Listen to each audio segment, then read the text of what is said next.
지구는 점점 추워집니다. 몸이 컸던 이들은 한계 이상을 버텨냅니다. 그러나 더 이상 지구의 변화를 견디지 못하고 사라집니다.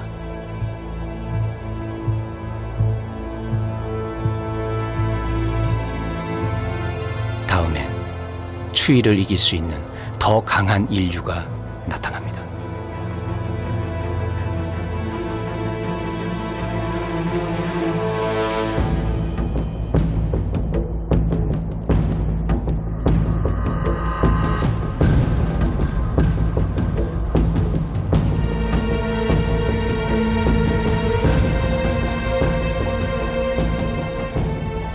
한때 인류는 하나의 조상에서 서서히 진화해 우리가 됐다고 생각했습니다. 그렇지만 우리도 다른 생물들처럼 수많은 가지들이 있었습니다.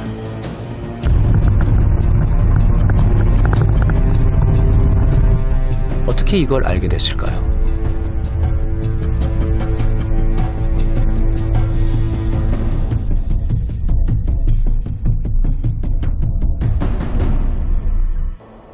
(1975년) 케냐에서 호모 에렉투스 유골이 발견됐습니다. 이상했습니다. 같은 지층이었던 이곳에 이미 다른 인류가 있었으니까요. 한 시기에 두 종류의 인류가 살았다는 증거, 그 주인공입니다.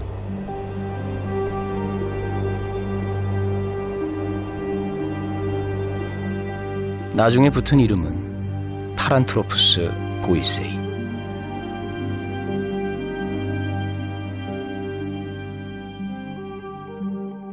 Modern tooth molars are going to be maybe a centimetre by a centimetre, but these are at least double. So they have really very large teeth, huge teeth. 앞니에 비해 어금니가 거대합니다.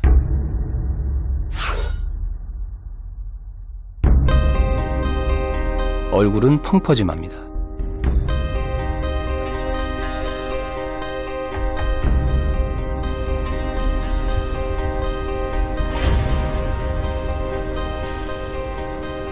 약 200만 년 전에 살았던 인류의 한 종입니다. 턱 때문에 호두까기맨이라는 별명이 붙어있죠. 뇌는 우리의 약 3분의 1 정도 됩니다.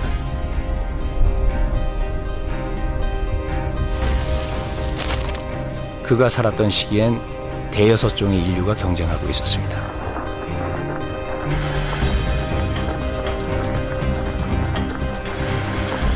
인류의 나무가 자란 후 500만 년 정도가 흐른 뒤입니다.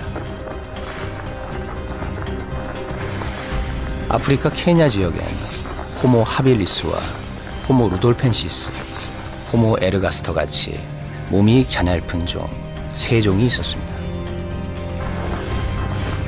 바로 그 시기에 건장한 족도 살았습니다. 파란트로푸스 보이세이도 이 중에 하나입니다. 우리 호모 사피엔스는 이 가냘픈 종의 계열입니다. 인류도 다른 생물처럼 수많은 가지를 가진 대가족입니다. 보이세이는 채식을 했습니다. 수컷의 경우 평균 신장 약 130cm, 평균 체중 49kg. 어떻게 이 몸을 유지했을까요?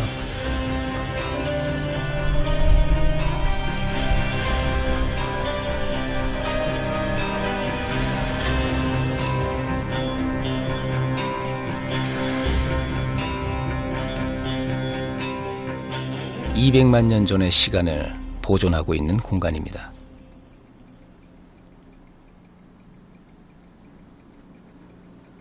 마초 교수는 고인류가 남긴 치아를 통해 시공간을 넘나들죠. What these things are the storage organs of grasses that were eaten by boisei. They're relatively large. They're as large as chickpeas. They're quite sweet. and they are rich in carbohydrates.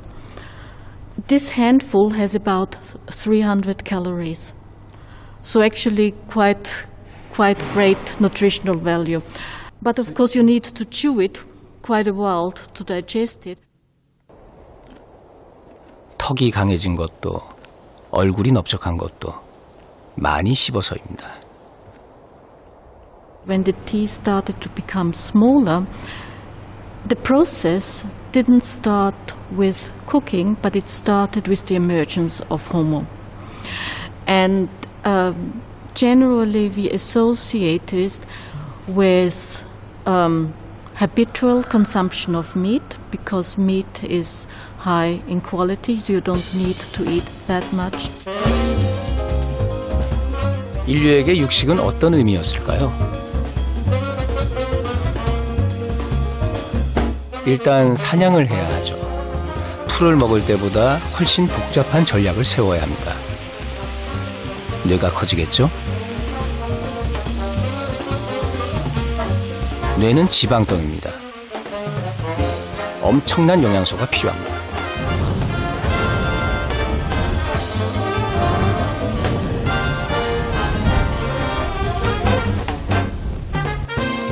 같은 칼로리라도 풀은 어마어마한 양을 먹어야 합니다. 보이세이처럼.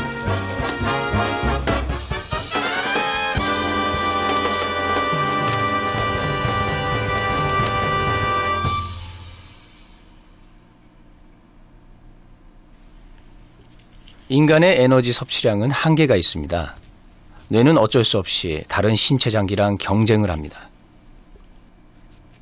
뇌가 큰 동물들은 장이 작더란 말이죠. 그리고 뇌가 작은 동물들은 대충 장이 컸는데 실제로 데이터를 보니까 과연 유의미하게 통계학적으로 유의미한 그런 상관관계가 밝혀진 것입니다.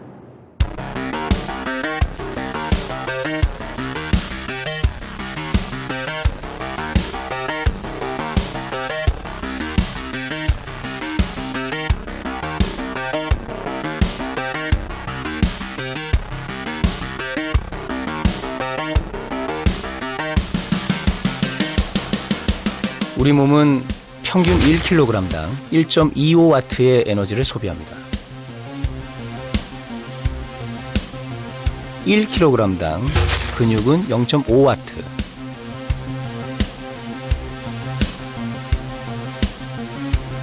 피부는 0.3W를 씁니다.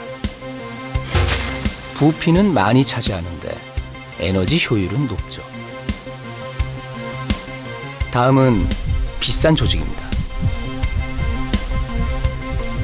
심장은 32.3W, 콩팥은 23.3W,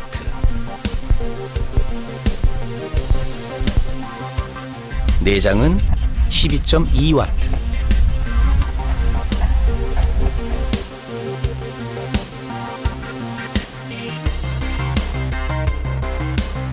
그리고 뇌는 11.2W입니다. 심장과 콩팥은 제 기능을 다하기 위해 크기를 줄일 수 없습니다. 내장은 음식의 질이 높아지면 크기가 줄어도 상관이 없죠. 육식을 시작하면서 인류는 내장을 줄이고 대신 뇌의 크기를 늘리는 쪽으로 발달합니다.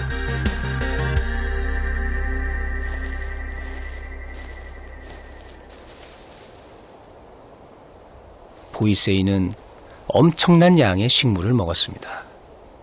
이 몸을 유지하려면 하루 8시간 정도는 먹어야 했죠.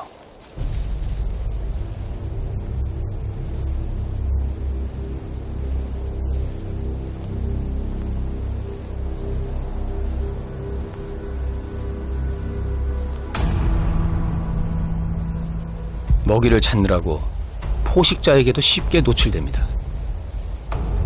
먹이를 구하러 갈 힘을 얻기 위해 먹어야 하는 삶. 풀을 구하며 느릿느릿 사는 이들의 전략은 옳았을까요? 뇌가 왜 작았을까가 아니고 그만한 뇌를 유지하기 위해서 엄청난 노력을 했어야 했다는 게 특기할 만한 사항입니다.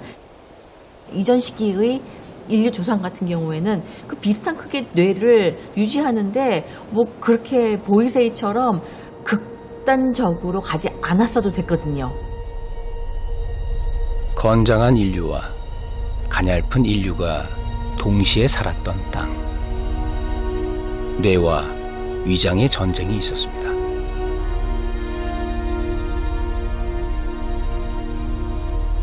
위장을 선택한 보이세이의 삶이 꼭 불행하지는 않았을 겁니다.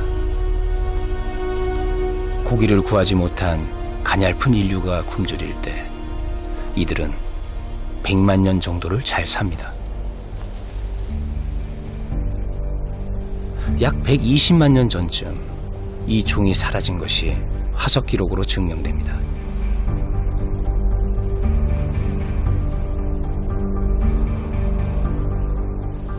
네모난 턱과 동그란 얼굴을 가졌던 인류. 이제는 굶주리는 대신 뇌를 선택한 인류의 시대가 펼쳐집니다.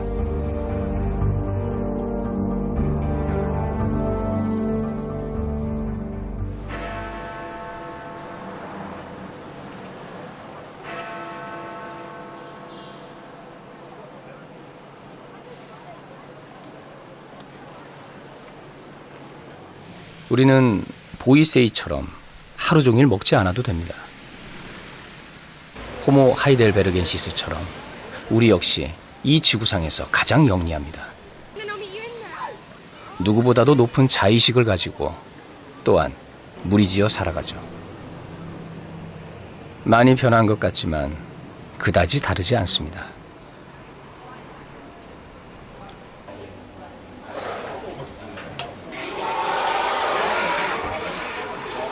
A latte, a large latte. Thank you very much. 로빈 덤바 교수는 인간의 뇌가 왜 커졌을까에 관심이 많습니다. 뼈와 돌이 아니라 인지 실험을 통해 그것을 밝혀내고 있죠. There have been lots of theories as to why brains have got bigger in the course of human evolution.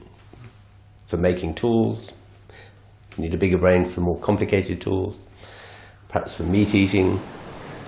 But the key really seems to be able to create large communities which are bonded together, cohesive communities which can act to defend themselves against predators, against other tribes from nearby.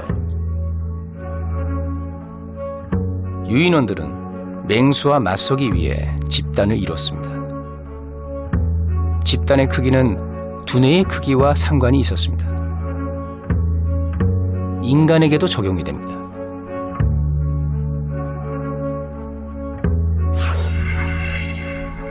전두엽의 한 부분, 눈과 가까운 곳에 안화 전두피질입니다. 상대하는 집단이 크면 클수록 안화 전두피질의 부피가 큽니다. 안화 전두피질이 큰 사람은 일정 기간에 더 많은 사람과 연락하고 삽니다. 우리는 어떻게든 타인과 소통하고 타인을 해석하고 싶어 합니다.